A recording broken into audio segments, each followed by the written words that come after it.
What if I told you that there's a hidden part of yourself that's controlling every single aspect of your life without you even knowing it? And until you get control of it, you'll never be able to get in good shape, you'll never be able to get the woman of your dreams or even pursue the career of a lifetime. It's a little something called your self-concept. Your self-concept or self-image is your mental conception of the quote-unquote sort of person that I am, right? And so these feelings that you have of yourself are reinforced through the emotions that you experience in your day-to-day life, through the behaviors that you adopt in accordance with those emotions, and then finally through the circumstances that you experience in your day-to-day life as a result of those previous emotions and behaviors. These beliefs therefore are representative as the premise upon which your entire life is built, and therefore your everyday experience is literally the reflection of the internal view that you have of yourself, as within, so without. For better or for worse, we always act in accordance with our self-image, even to our own detriment. But the good news is that the self-image is actually malleable and it can be changed and modified if we so choose to do so. And once we develop a positive self-image, we'll begin seeing positive changes in our emotions, behaviors, and subsequent circumstances happening spontaneously and without effort, because we're no longer acting against our own self-interest. So how is it that we can mold our self-image to work for us rather than against us and bring about the fulfillment of all of our goals, aspirations, and desires? Action. If you want anything in life, you have to be willing to work towards it. Now, there's an amazing book. It's oftentimes called the Bible of Self-Help. It's called Cybernetics. It's written by Maxwell Maltz, and essentially in this book, they prescribe a meditative visualization practice to basically see yourself how you would like to be as opposed to how you are right now. And the idea is that your nervous system or your subconscious mind, it essentially can't tell the difference between what's happening in your mind versus what's happening right now in everyday reality. And this is why when you're having, a nightmare and a fucking monster is chasing after you, you wake up in a puddle of sweat because your mind thought that shit was actually real. And so the idea is that if you begin seeing yourself as you would like to be and practicing these visualization techniques, you'll slowly but surely begin to change your nervous system to act this way out in reality. But in my opinion, this is just the first step. If you really want to put the nail on the hammer in changing your self-concept, what you need to do is get out in reality, get outside your comfort zone, and force yourself to act how you want to act right now. And the only way to do this is through self-discipline.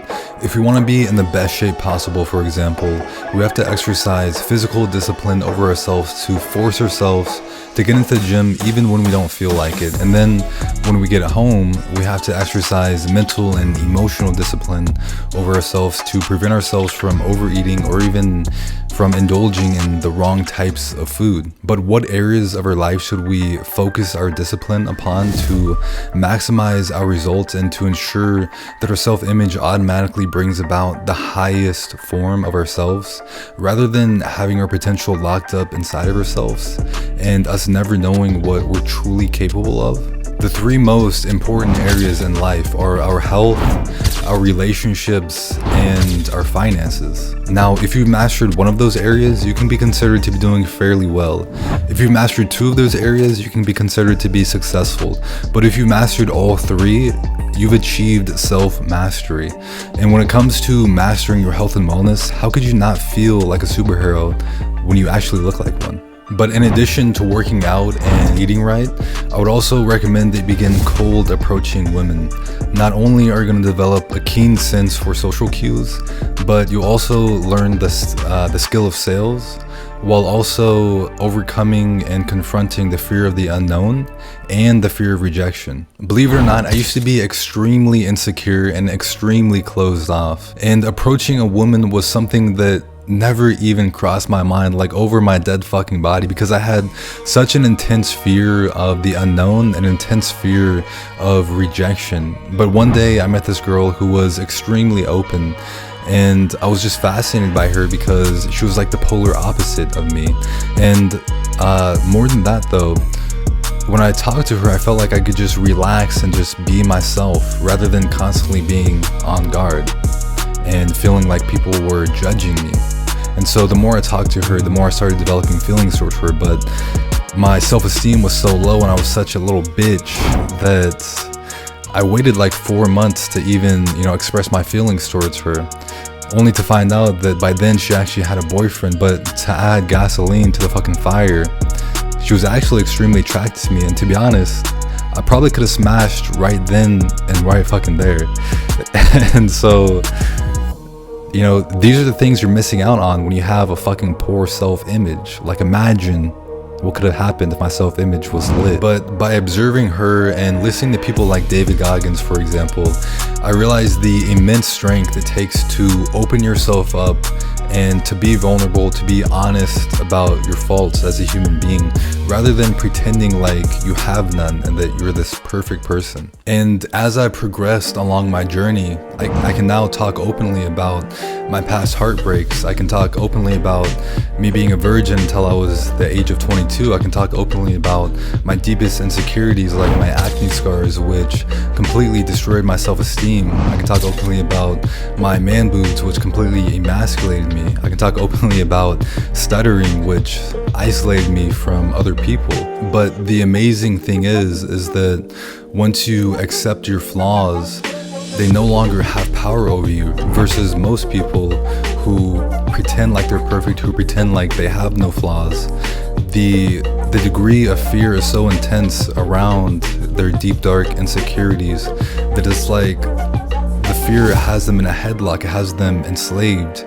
Whereas it's as though I drunk from the same water as Achilles, and so when people try to hurl insults at me, they just bounce off of me, because when you open yourself up to the world, how can they make fun of you when I've already talked openly about these things? As my favorite Stoic philosopher Epictetus once said, they make fun of me because of my bald head and my weak legs, but how is it an insult to state what's obvious? So I say all this to say that even though it may seem paradoxical to get a cold approaching woman to improve your self-concept when you're undoubtedly going to be rejected a lot, if you know from which vantage point to view this rejection from, it can actually make you stronger as a person. In addition, we have to take into account that there's actually 2 types of self-confidence. The first type, which everyone knows, is confidence that comes from competence, right? You've done this before, and from past experience, you know that you can basically do it again, and so there's nothing to worry about.